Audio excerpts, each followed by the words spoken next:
অভয়ার ঘটনায় আমরা সবাই মর্মাহত।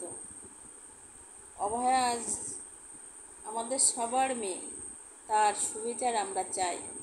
আমাদের খুব আশা ছিল 5 তারিখে হয়তো আমরা ভালো কিছু শুনবো বা অপরাধী ধরা পড়বে, কিন্তু খবরে যেটুকু শুনছি বা দেখছি 5 তারিখে কোনো কিছু হবে না, শুনানি হবে না।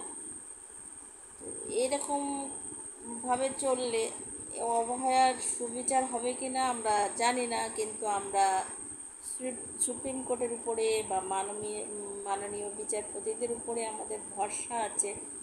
আমরা আশা করি আমরা অভয়ার জন্য সুবিচার পাব। প্রত্যেককেই আমরা খুব ব্যস্ত হয়ে পড়েছি, সব কাজকর্ম বাদ দিয়ে আমরা খবরের দিকে চোখ রাখছি যে কখন একটা ভালো কথা বা ভালো বিচার বা সুবিচার আমরা পেতে পারি, মানে অভয়া পেতে পারি।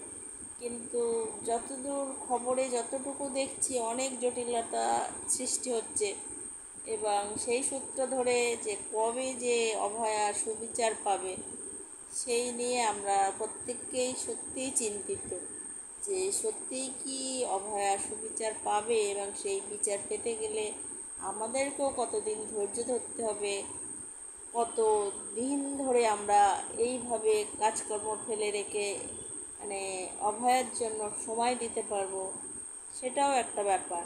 তো আমরা মনে প্রাণে চাইছি যে অভয়ার সুবিচার পাক, যে কোনো প্রকারেই হোক অভয়ার সুবিচার আমরা চাইছি।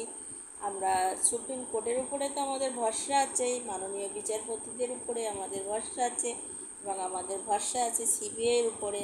আমরা আশাহত হব না, আমরা অবশ্যই সিবিআইকে ভরসা করি। দেখা যাক কী হয়, আপনারা কি বলেন?